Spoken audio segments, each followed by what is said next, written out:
जय हिंद साथियों। आज के हम इस वीडियो में Magadh university BA, BSc, BCom part 3 का एग्जामिनेशन फार्म कब से भराएगा दोस्तों, और कब तक इसका लास्ट डेट है। एग्जामिनेशन फार्म भरने के लिए कौन कौन से डॉक्यूमेंट लगेगा और एग्जामिनेशन फार्म कैसे भरना है, इसके बारे में आपको बताने वाले हैं दोस्तों। बिल्कुल स्टेप बाय स्टेप बताएंगे कि आपको एग्जामिनेशन फार्म को कैसे भरना है। A to Z जानकारी इस वीडियो में आपको दी गई है दोस्तों, तो आपसे अनुरोध है कि वीडियो को पूरा देखिएगा। तो चलिए सबसे पहले बात करते हैं कि आपके कॉलेज में एडमिशन कब से होगा। तो दोस्तों जैसा कि सेशन 2021-24 वालों के लिए जिनका भी है दोस्तों, उनका पार्ट 2 का एग्ज़ाम पढ़ने के बाद ही पार्ट 3 का एडमिशन होना शुरू हो गया था। तो दोस्तों अभी वर्तमान में सेशन 2021-24 वालों के लिए दोस्तों पार्ट 3 का एडमिशन नहीं हो रहा है। क्यों नहीं हो रहा है? क्योंकि अभी वर्तमान में दोस्तों 2022-25 वालों के लिए दोस्तों एग्ज़ाम चल रहा है पार्ट 1 का।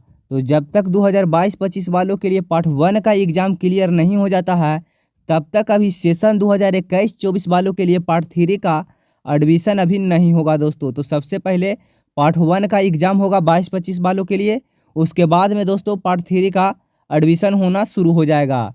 कहने का मतलब है दोस्तों अभी मार्च का महीना चल रहा है, अप्रैल से आपका एडमिशन शुरू हो जाएगा, यानी चौथा महीना से आपका एडमिशन होना शुरू हो जाएगा दोस्तों। तो चलिए दोस्तों अब आपको बता देते हैं कि इसका लास्ट डेट कब तक है एडमिशन कराने के लिए पार्ट 3 का।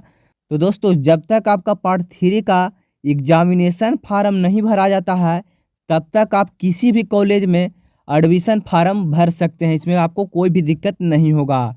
तो चलिए दोस्तों अब बात करते हैं कि आपका एडमिशन करवाते समय पार्ट 3 का आपके साथ कौन कौन से डॉक्यूमेंट होना चाहिए। तो सबसे पहले उस पर बात करते हैं। तो दोस्तों सबसे पहले आपको एडमिशन कराते समय 2 ठो फोटो होना चाहिए, जो कि पासपोर्ट साइज होना चाहिए दोस्तों। यहाँ पे देख सकते हैं 2 ठो फोटो लगेगा, और आपका दोस्तों एडमिट कार्ड का एक फ़ोटो कॉपी लगेगा दोस्तों, जो कि पार्ट 2 का होगा। पार्ट 2 का एडमिट कार्ड का फ़ोटो कॉपी लगेगा दोस्तों, और 2 ठो फोटो लगेगा पासपोर्ट साइज। तो ये आप अपने साथ लेके जा सकते हैं।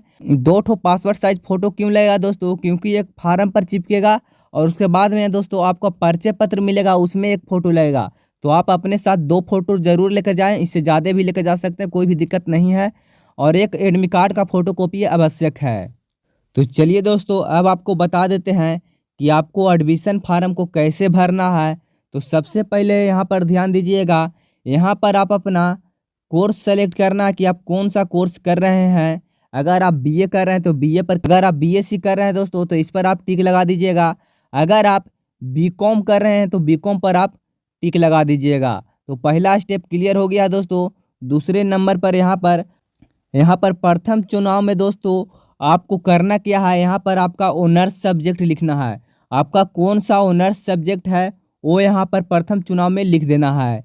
लिखने के बाद दोस्तों द्वितीय चुनाव में ये बिल्कुल खाली जाएगा दोस्तों, इसमें आपको कुछ भी नहीं लिखना है। सिर्फ प्रथम चुनाव में आपका ऑनर्स का सब्जेक्ट लिखाता है दोस्तों, जो भी आपका ऑनर्स होगा यहाँ पर आपको लिख देना है दोस्तों। पार्ट 2 में द्वितीय चुनाव में आप लिखते होंगे यहाँ पर सब्सिडरी का सब्जेक्ट, लेकिन जो पार्ट 3 का एडमिशन फार्म भरेंगे उसमें सिर्फ ऑनर्स सब्जेक्ट का नाम लिखा होता है दोस्तों, बाकी और कुछ भी नहीं लिखना होता है। उसके बाद में दोस्तों यहाँ पर आपको छात्र का हस्ताक्षर, यानी कि यहाँ पर आपको सिग्नेचर करना है। जो भी आपका नाम होगा यहाँ पर आप साइन कर दीजिएगा।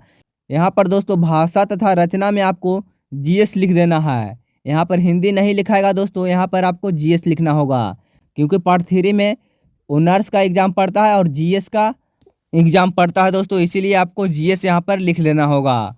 उसके बाद में दोस्तों यहाँ पर नाम लिखा है, जो भी आपका नाम होगा वो यहाँ पर लिख देना है। आप हिंदी में लिखना चाहते हैं हिंदी में लिखिएगा, इंग्लिश में लिखना चाहते हैं आप इंग्लिश में लिखिएगा, अपने हिसाब से लिख दीजिएगा। उसके बाद में दोस्तों यहाँ पर जन्म तिथि में यहाँ पर आपको डेट ऑफ बर्थ लिख देना है। जो भी आपका डेट ऑफ बर्थ है वो यहाँ पर लिख देना है। लिखने के बाद दोस्तों यहाँ पर देश तो सभी का एक ही है दोस्तों, इंडिया, तो आपको यहाँ पर इंडिया लिख देना होगा।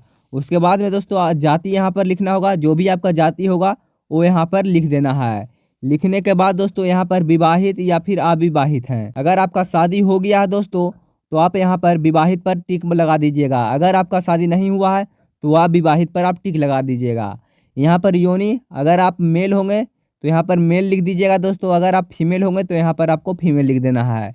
फिर उसके बाद में यहाँ पर जिला है दोस्तों, तो आपका कौन सा जिला है उसका नाम लिख देना है। तो ये जहानाबाद जिला का है तो जहानाबाद जिला लिखा गया है। उसके बाद में दोस्तों यहाँ पर नीचे में आप देख सकते हैं, इसमें आपको बिल्कुल खाली छोड़ देना है। ये आपके लिए बॉक्स नहीं है दोस्तों, ये बिल्कुल आपका खाली जाएगा। उसके बाद में दोस्तों सबसे नीचे में यहाँ पर देख सकते हैं 8वां नंबर में लिखा हुआ है माता का नाम। जो भी आपका माता का नाम होगा यानी मम्मी का नाम होगा वो यहाँ पर लिख देना है। पिता का नाम में दोस्तों अपने पिताजी का नाम लिख दीजिएगा कि आपका पिताजी का नाम क्या है।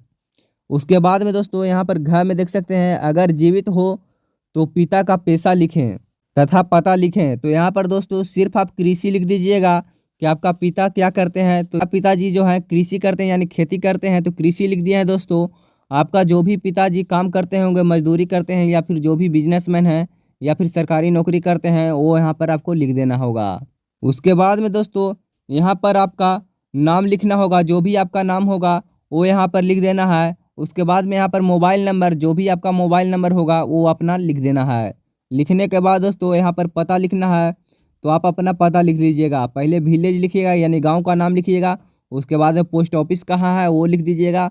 उसके बाद में आपका डिस्ट्रिक्ट कहाँ है दोस्तों वो लिख दीजिएगा। उसके बाद में पुलिस स्टेशन यानी थाना कहाँ है, थाना का नाम लिख देना है। और सबसे नीचे में यहाँ पे देख सकते हैं दोस्तों ईमेल आईडी, यानी अपना ईमेल आईडी लिख देना है। जो भी आपका ईमेल आईडी होगा वो अपना लिख देना है। अगर नहीं होगा तो आप ईमेल आईडी बना लीजिएगा। उसके बाद में दोस्तों सबसे लास्ट में आपको इम्पोर्टेंट बात है, इसको बिल्कुल ध्यान से सुनिएगा। यहाँ पर आपको कुछ भी नहीं लिखना होगा, ये बिल्कुल खाली जाएगा। इसमें आपको सर ही लिख देंगे कि आपको यहाँ पर क्या क्या लिखना है, वो सारा सर भरेंगे। आपको यहाँ पर कुछ भी नहीं लिखना है। उसके बाद में दोस्तों यहाँ पर पीछे वाले साइड में आइएगा फॉर्म के, तो यहाँ पर दोस्तों सिग्नेचर करना होगा पिताजी का या फिर अपने माताजी का, जो भी होगा घर के गार्जियन, उसका यहाँ पर साइन कर देना होगा। साइन करने के बाद दोस्तों आवेदक का हस्ताक्षर करना होगा। तो आप यहाँ पर खाली छोड़ दीजिएगा। आपको यहाँ पर लिखना जरूरी कुछ भी नहीं है, ये बिल्कुल खाली जाएगा। और नीचे तक दोस्तों आपको कुछ भी नहीं लिखना है, बिल्कुल खाली जाएगा। सिर्फ इसमें आपको गार्जियन का साइन करवाना होगा, तो आप अपने से भी कर लीजिएगा, कोई भी दिक्कत नहीं होता है।